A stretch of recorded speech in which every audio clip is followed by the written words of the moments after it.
Hello बच्चों, आपका मेरे यूट्यूब चैनल BS स्टडी में या BS एकेडमी में आपका स्वागत है। आज हम लोग इलेक्टिव हिंदी के पहला चैप्टर नींव की ईंट का डिस्कस करेंगे और यहाँ पर कुछ प्रश्न जो बहुत सारे एग्ज़ाम में आपको पूछे जाते हैं, चाहे वह FLE हो, फाइनल एग्ज़ाम हो, चाहे मैट्रिक के फाइनल एग्ज़ाम हो, उसमें पूछे जाते हैं। तो उसका आज हम लोग चर्चा करेंगे। पहला क्वेश्चन जो आप देख रहे हैं, इसको पूर्ण वाक्य में उत्तर देना है, ठीक है। तो यहाँ पर पहला क्वेश्चन है, राम वृक्ष बेनीपुरी का जन्म कब और कहाँ हुआ था। तो राम वृक्ष बेनीपुरी का जन्म सन 1902 ईस्वी में बिहार के मुजफ्फरपुर जिले के अंतर्गत बेनीपुरी गांव में हुआ था। उसके बाद हम लोग नेक्स्ट क्वेश्चन में चलते हैं। राम वृक्ष बेनीपुरी जी को जेल की यात्रा क्यों करनी पड़ी थी। तो राम वृक्ष बेनीपुरी जी जो थे, इनको जेल की यात्रा करना पड़ा था सन 1930 से 1942 के लिए, क्योंकि ये भारतीय स्वतंत्रता संग्राम में भाग लेने के कारण इन्हें जेल की यात्रा करनी पड़ी थी। इसके बाद ग नंबर पर मुड़ते हैं। बेनीपुरी जी का स्वर्गवास कब हुआ था। बेनीपुरी जी का स्वर्गवास सन 1968 ईस्वी में हुआ था। चमकीली सुंदर सुघड़ इमारत वस्तुतः किस पर टिकी होती है। चमकीली सुंदर सुघड़ इमारत वस्तुतः नींव की ईंट पर टिकी होती है। दुनिया का ध्यान सामान्यतः किस पर जाता है। दुनिया का ध्यान सामान्यतः कंगूरे पर जाता है। नींव की ईंट हिला देने का परिणाम क्या होता है। नींव की ईंट हिला देने से कंगूरा जमीन पर आ गिरता है। सुंदर सृष्टि हमेशा क्या खोजती है। सुंदर सृष्टि हमेशा बलिदान खोजती है।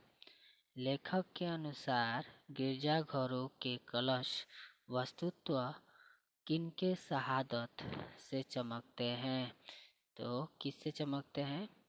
उत्तर देखिए, गिरजाघरों के कलश वस्तुतः उन लोगों के बलिदान से चमकते हैं जिन्होंने इस धर्म के प्रचार के लिए अपने को अनाम उत्सर्ग कर दिया, अपना त्याग कर दिया, अपने धर्म की रक्षा के लिए अपना बलिदान दे दिया।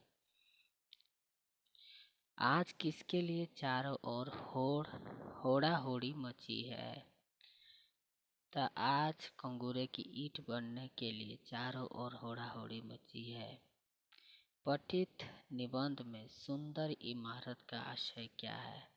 पठित निबंध में सुंदर इमारत का आशय सुंदर समाज है। चलते हैं 2 नंबर क्वेश्चन में। अति संक्षिप्त उत्तर दो लगभग 25 शब्दों में। का क्वेश्चन है, मनुष्य सत्य से क्यों भागता है। तो उत्तर यहाँ पर दिया गया है, मनुष्य सत्य से भागता है क्योंकि सत्य कठोर होता है, भद्दा होता है। मनुष्य कठोरता और भद्देपन से मुख मोड़ता है, इसीलिए सत्य से भागता है। सत्य जो है ना, बहुत को चुभता है, इसीलिए मनुष्य क्या करते हैं, सत्य का ना सुनकर, है ना, उसके जो सही बातें हैं उनको ना सुनकर भागते हैं उसके।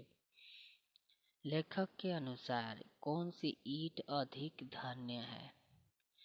तो यहाँ कौन सी ईंट की बात कही है। लेखक के अनुसार नींव की ईंट अधिक धन्य है क्योंकि इमारत को पुख्ता करने के लिए वह जमीन से 7 हाथ नीचे जाकर गड़ गई होती है। पूरी इमारत उसी पर खड़ी रहती है। उसी इमारत की पहली ईंट बनने का सौभाग्य मिला।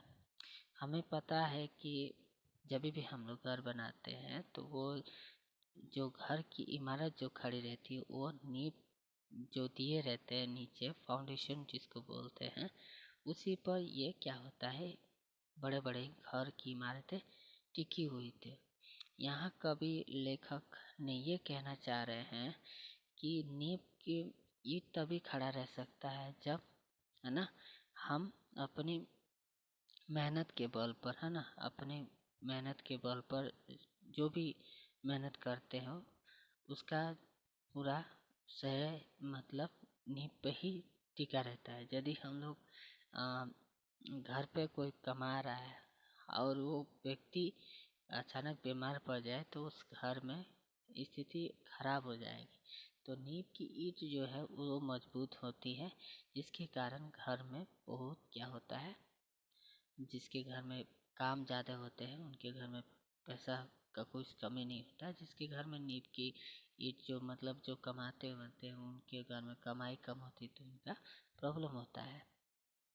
चलते हैं तो तीसरे क्वेश्चन में ग नंबर पे, नींव की ईंट की क्या भूमिका होती है। ये बहुत बड़ी और वेरी वेरी इंपॉर्टेंट क्वेश्चन है जो आपके एग्ज़ाम में प्राय पूछे ही जाते हैं, फाइनल के एग्ज़ाम में या FLA के एग्ज़ाम में। तो नींव की ईंट की भूमिका क्या होती है। नींव की ईंट की भूमिका यह होती है कि इमारतों को खड़ा रखने में नींव की क्या होती है, बड़ी भूमिका रहती है। पूरी इमारत नींव की ईंट पर खड़ी रहती है। इमारत की मजबूती नींव की ईंट पर टिकी होती है। नींव की ईंट इमारत का आधार है। नींव की ईंट हिला दिए जाने से पूरी इमारत जमीन पर गिर पड़ती है। कगोरे की ईंट की भूमिका स्पष्ट करो। ये भी बहुत बहुत इम्पोर्टेंट क्वेश्चन है जो एग्ज़ाम में अक्सर पूछे जाते हैं।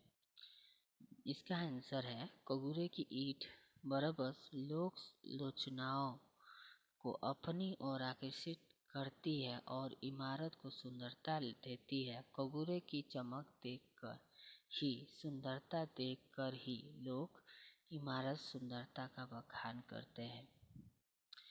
तो आज इतना ही हम डिस्कस करेंगे। नेक्स्ट क्लास में हम लोग शहादत का लाल चेहरा कौन से लोग पहनते हैं और क्यों, इसका डिस्कस करेंगे। तो आज के लिए